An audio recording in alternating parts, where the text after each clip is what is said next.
Witajcie na kanale Wind Technologia.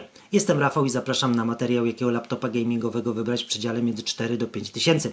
Materiały na kanale są całkowicie niezależne i niesponsorowane, więc nie zdziwcie się, jeśli usłyszycie ode mnie rekomendacje różniące się od tych, do których mogliście się już przyzwyczaić. Zachęcam do zostawienia suba, aby kanał mógł się rozwijać. Zaczynamy! Na wstępie chciałbym wyjaśnić, jakie kwestie będą kluczowe. Jako że tematem są laptopy przeznaczone głównie do grania, skupimy się na wydajności względem ceny. I tu pierwsza uwaga. Jako że ceny potrafią się zmieniać i to nawet o 30% w ciągu kilku tygodni, a do tego dochodzą ciągłe promocje w różnych sklepach i trudno jest uchwycić dokładną cenę, za jaką możecie kupić w danej chwili danego laptopa, dlatego będę podawał przedziały cenowe, za jakie można było go nabyć w ciągu ostatnich tygodni oraz jaka cena moim zdaniem jest najbardziej rozsądna za dany sprzęt. Druga kwestia to wydajność. I tutaj będziemy brać pod uwagę nie tylko wydajność poszczególnych podzespołów, jak karta graficzna i procesor, ale też ich balans. Niech tu za przykład posłuży Asus TUF F15 z RTX 3070, który dostał procesor i7 4 rdzenie 8 wątków, który niestety mocno ogranicza tę kartę. Ostatnią kwestią jest TGP karty graficznej. I tutaj, jeśli ktoś nie wie, o czym mowa, zapraszam do materiału w opisie. Link też powinien pojawić się w tym miejscu. Zacznijmy od okolic 4000. Od tej ceny zaczynają się laptopy wyposażone w karty graficzne pokroju RTX 3050, 3050 Ti oraz jeden z RTX 3060. I tutaj polecić mogę 5 konstrukcji.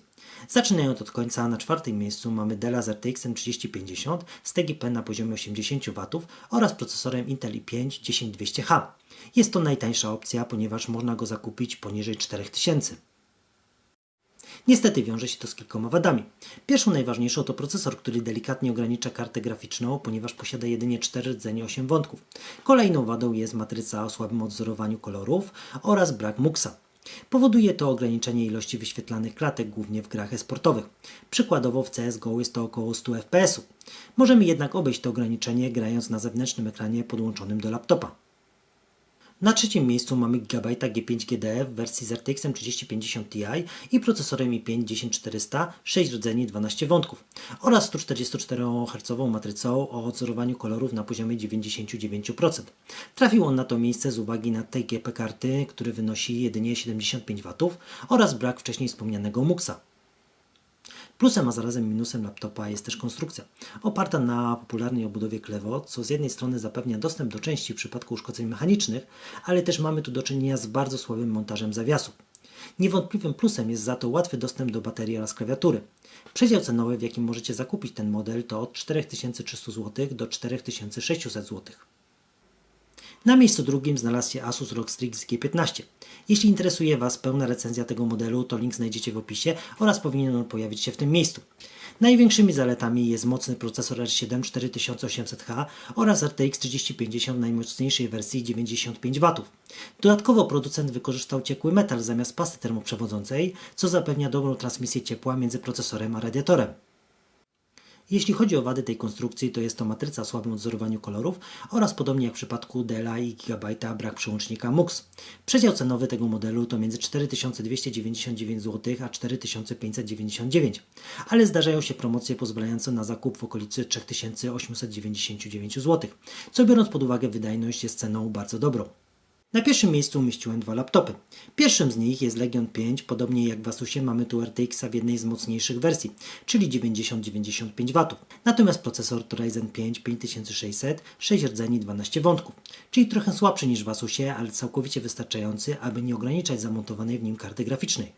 W najtańszej dostępnej wersji, czyli za około 4800 zł, laptop dostępny jest ze słabszą matrycą 120 Hz. Natomiast za około 200 zł drożej możemy go zakupić z bardzo dobrą matrycą 165 Hz o świetnym odzorowaniu kolorów oraz niskim czasie reakcji.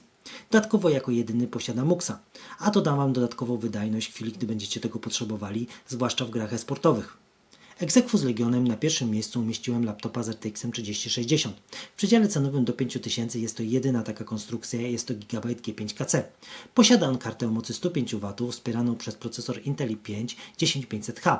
Pewnie zastanawiacie się, dlaczego laptop, który ma teoretycznie mocniejszą kartę, wylądował na równi ze słabszym i droższym. A mianowicie, jeśli Waszym celem są gry sportowe jak CSGO czy Fortnite, poprzez Blackboxa będziecie mieli mniej klatek mimo teoretycznie mocniejszej karty graficznej. Kolejną kwestią jest kultura pracy. Bez zabawy zmniejszanie TDP procesora może dochodzić do spadków mocy grafiki nawet do 70 W. Ostatnią wadą jest też słabe mocowanie zawiasów. Na koniec, jeśli nie spieszy Wam się z zakupem i macie czas, to możecie polować na promocję na wersję Legiona z RTX 3060-130 W, która zdeklasuje wszystkie wyżej wymienione modele. Niestety ostatnia fajna promocja na ten model była około 20 listopada.